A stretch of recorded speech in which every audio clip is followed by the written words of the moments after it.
네, 미국의 금리 인상 시기를 놓고 의견이 참 분분합니다. 간밤에 옐런 의장의 발언을 통해서 연내에 금리 인상 가능성도 완전히 배제할 수만은 없는 상황이 됐는데요. 올해가 될지 내년이 될지 상당히 중요한 부분으로 파악을 하고 있습니다. 네. 그 밖에도 챙겨봐야 될 변수들이 참 많네요. 그러니까요. 변수들이 참 많은 가운데 옐런 의장의 이번 발언은 또 한 번 시장에서 좀 찬물을 끼얹는 모습입니다. 아무것도 결정되진 않았지만 그래도 12월 금리 인상 가능성 여전히 살아있다라고 발언을 했는데 이 같은 발언에 따라서 또 시장은 어떠한 반응을 보여주는지도 중요할 것 같습니다. 시장 속에서의 분위기, MTN의 김종효 연구위원이 전해드리겠습니다. 위원님. 네, 아까 모두에서 말씀드렸습니다만 시장의 반응은 약간 좀 엇갈리는 모습이었습니다. 주식시장의 조정폭은 미약했죠. 장중에 저점 대비해서 또 반등을 하고 끝났기 때문에 주식시장의 전반적인 움직임이 그렇게 크게 영향을 받지 않았다. 특히 이제 최근에 반등했던 유가락에 따라서 이제 정유주들 이런 것들이 좀 빠진 것을 제외하면 그렇게 큰 움직임은 아니었다라고 봐야 될 것 같고요. 다만 이제 미국채 시장은 조금 다른 모습인데 준비된 그림을 보시면 최근에 3일 연속 강세를 보이면서 움직이고 있습니다. 어찌 보면 지난 이 7월의 모습과 좀 비슷한 양상이 아닌가라고 보여지는데요. 6월 달과 7월 달에 이미 9월 달에 금리 인상 가능성을 반영하면서 한 2.4%대까지 국채 수익률이 급등했다가 실제로 8월 달에는 그 기대감이 약해지는 구간에서 다시 내려가는 모습을 보였고 전체적인 흐름이 선반영된 모습이었거든요. 그러니까 12월 달 결정이라면 아마 11월 달까지 금리가 한 2.2%에 2.3% 정도가량 들어가는 모습 보이지 않을까. 그러니까 국채 시장 자체는 지금 뭔가 우려를 하고 있고 최근에 또 위험자산 선호도가 좀 더 강하게 나타나다 보니까 채권에 대한 선호도는 떨어지는 모습이죠. 그래서 금리는 좀 더 올라갈 가능성이 제기가 되고 있습니다. 그러니까 지금 성장률 자체는 크게 올라가지 않고 있는데 물가 쪽에서도 크게 그렇게 견인 요인이 없는데 금리 자체만 올라가고 있는 것은 그만큼 정책의 변동 가능성에 무게를 두고 있다라고 봐야 될 것 같은데요. 다만 이런 가능성에도 불구하고 달러 인덱스의 움직임은 굉장히 조심스러운 양상을 보였습니다. 그래서 리스크에 오늘 확실하게 킨 것은 이제 분명한데 이 방향성이 아까 말씀드렸던 것처럼 확실하게 나타나지 않고 있다라는 거죠. 지금 뭐 달러나 아니 국채 수익률이나 주식시장이 모두 동반해서 같이 움직이면서 한 가지 방향을 얘기하면 확실하게 어떤 방향으로 금융시장이 반응하고 있습니다. 이렇게 말씀드릴 수 있는데 지금 반응을 보면 그렇지 않다라는 거죠. 국채시장의 반응과 달러 시장의 반응과 주식시장의 반응이 모두 제각각 나타나고 있어서 어떻게 보면 이제 옐런 의장의 전반적인 발언은 양측이 소년이 되고 있다라고 봐야 될 것 같고요.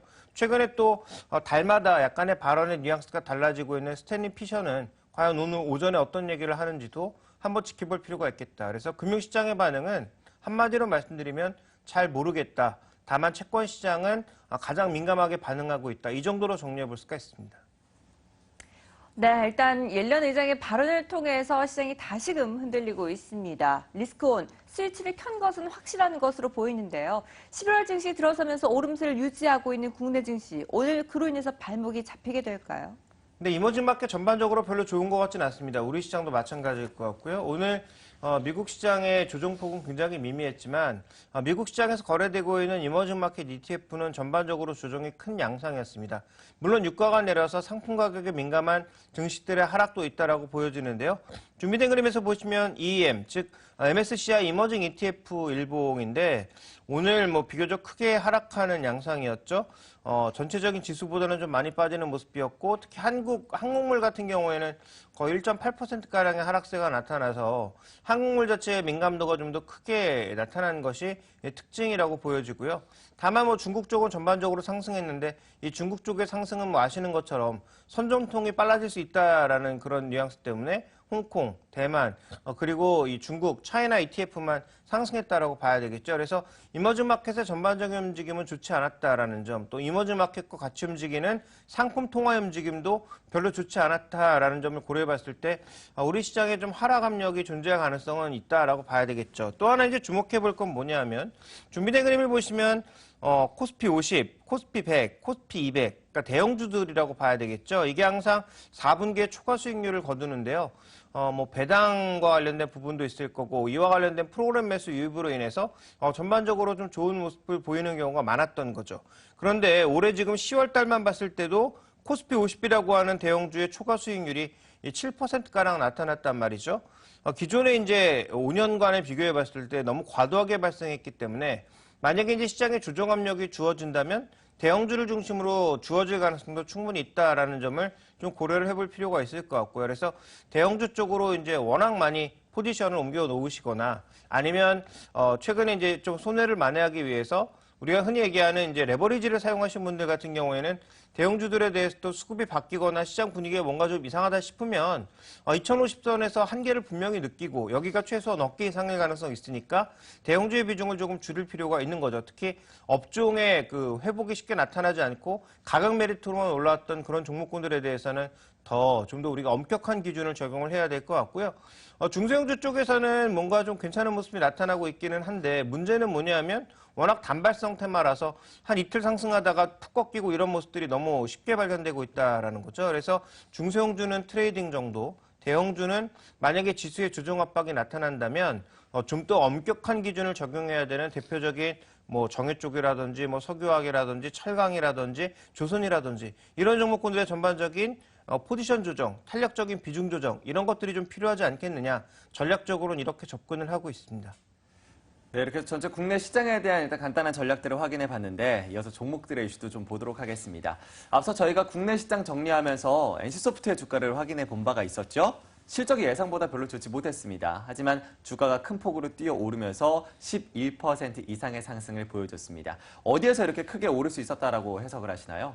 일단 그 컨퍼런스 콜에서 보여준 여러 가지 얘기들이 주가에 자극을 주었다 이렇게 봐야 될 것 같습니다. 먼저 준비된 그림을 보시면 스네일 게임 그리고 이거 뭐라고 읽어야 될지 저도 정확하게 모르겠습니다. 어쨌든 37게임즈라고 하는 이 두 가지 게임사가 있는데 이 두 가지 게임사가 그렇게 유명한 게임사가 아니죠. 그런데 이 게임사를 왜 제가 말씀드리냐면 지금 리니지의 확장판, 즉 모바일로 가는 리니지의 확장판을 준비하고 있는 중국 회사들입니다. 리니지라고 하는 게임이 정말 사골의 사골이죠. 벌써 20년째 넘게 우려먹고 있음에도 불구하고 꾸준하게 이익을 발생시키고 있는 대표 게임입니다. 그런데 리니지의 그 NC소프트의 최대 약점은 이렇게 온라인 쪽에서는 그래도 사골 국물이라도 있는데 모바일 쪽에서 너무 약하다라는 거죠. 그런데 이제 이 리니지 게임을 기반으로 한 모바일 게임이 나온다라는 것인데요. 이게 심지어 뭐 국내에서도 나오고 유럽에서도 나오고 중국에서도 나오고 굉장히 다각도로 나온다라는 것입니다. 그래서 실제로 온라인에서 하는 PC 기반의 리니지와 똑같지는 않지만 그 리니지를 기반으로 해서 뭐 훈련하는 그런 게임이라든지 굉장히 그런 다양한 게임들이 실제로 런칭이 된다. 그러면 그동안 이제 넥슨과 함께해서 뭔가 모바일 쪽에서도 만들어내고 캐주얼 게임에서 만들어내고 여러 가지를 만들어낼 거라고 기대했는데 넥슨과도 결별한 NC가 리니지라고 하는 장수 이 히트 게임을 가지고 뭔가 다른 쪽을 움직여서 모바일 쪽에서도 수익을 창출해낸다면 이건 분명히 뭔가 플러스 알파가 확실한 거죠. 그러니까 이런 부분들에 대한 기대감이 반영되고 있다고 봐야 될 것 같고요. 자, 또 하나는 불소라고 하는 이 모바일 게임과 또 옆쪽에 있는 건 어떻게 보면 최대 기대작이죠. 이게 이제 실패하면 제가 보기엔 굉장히 타격이 클 것 같은데 이터널 선샤인이라고 하는 이 게임이 내년 1분기 정도에 클로즈 베타 테스트를 할 가능성이 굉장히 높아 보입니다. 클로즈 베타 서비스는 거의 이제 출시를 앞두고 하는 마지막 정도의 테스트이기 때문에 이와 관련된 기대감이 확산되고 있다고 봐야 되는 거죠. 그러니까 4분기에도 실적이 뭐 뛰어나게 좋아지진 않을 것 같으나 이런 신작 기대감과 함께 모바일 쪽에서도 뭔가 의미 있는 실적이 발생할 가능성을 염두에 두면서 주가는 큰 폭의 강세를 보였다라고 볼 수가 있습니다. 네, 3분기 실적은 부진했지만 4분기 이후의 실적 턴어라운드에 대한 기대 가능성도 높아지고 있습니다. 그렇다면 지금이라도 매수 타이밍을 잡아보는 건 어떨까요? 네, 일단 이 종목에 대해서 과연 얼마만큼 기대만큼 실적이 나올 거냐는 저는 확인이 필요하다라고 보고 있습니다. 물론 지금 주가가 굉장히 비싸거나 고평가되어 있는 것은 아니기 때문에 조정을 받는다고 하더라도 조정폭도 제한적일 것 같고요.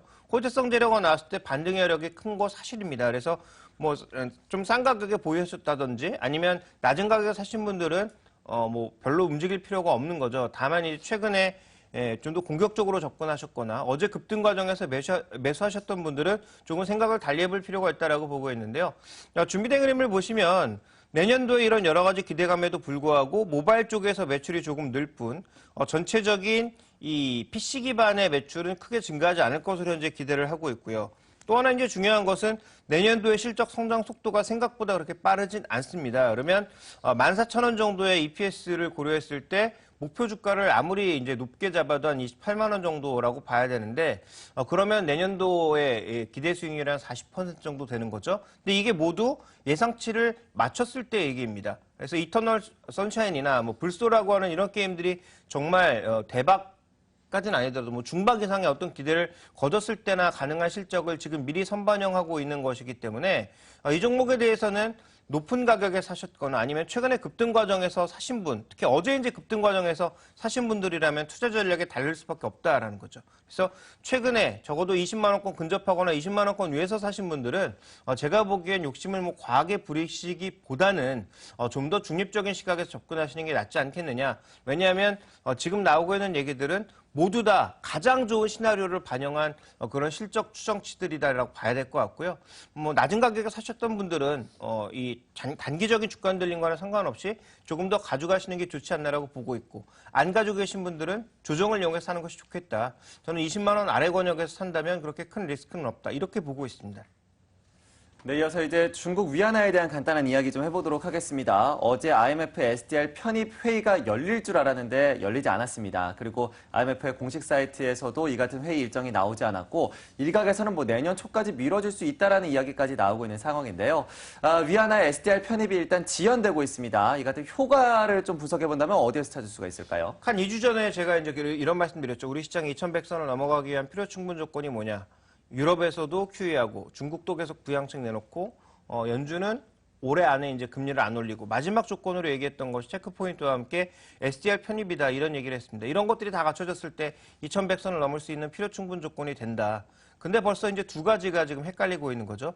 미국은 금리를 과연 올릴까에 대한 논의가 지속될 수밖에 없는 거고, SDR 편입도 처음부터 나왔던 얘기가 11월 4일이 이제 기준일이지만 그거보다 지연될 수도 있다라는 얘기는 이미 뭐 나와 있는 상황입니다.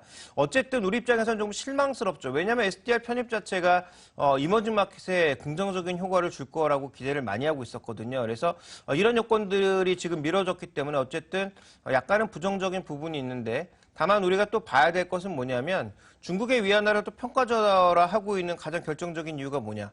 최근에 달러 대비해서 다른 통화들이 모두 약세를 보이고 있는 상황입니다. 그런데 지금 위안화는 거의 달러 패거제와 같은 모습을 보여주고 있거든요. 그러니까 이제 중국이 스스로 나서서 평가절하를 한다라는 거죠. 그러면 글로벌 기준에 맞춰서 뭔가 위안화도 계속 움직이고 있다라는 그런 시그널을 IMF 쪽이나 다른 국가들이 계속 보내고 있는 거고요. 최근에 영국과 왜 그렇게 왜 강복 행보를 보이고 있는 이유가 뭐겠습니까? 결국은 미국과는 약간의 대척점에 설 수도 있으니 영국을 비롯한 다른 통화들과 계속 이제 교류를 하면서 실제적으로 위안화를 국제화시킬 수 있는 그런 여건들을 계속 만들어 나가고 있다. 이렇게 봐야 되는 거죠.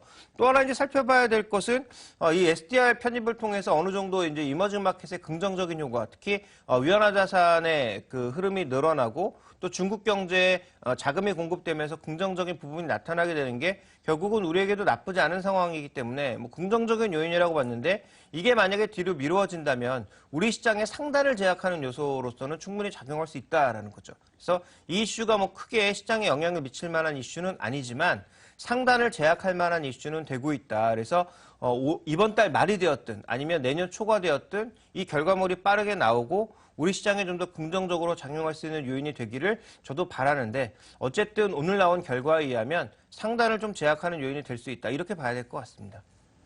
네, 어제 안 그래도 코스피가 2050선 다시금 회복을 했었는데 주가의 상단을 제한할 수 있는 요소가 될 수 있다라는 이야기 전해주셨습니다. IMF 쪽에서 어떠한 일정이 나오는지 일정이 확실히 나오는 대로 저희가 또 전해드리도록 할 거고요. 이어서 국내 시장에 대한 전략도 확인해 보도록 하겠습니다. 오늘장 선전략에서 만나보겠습니다.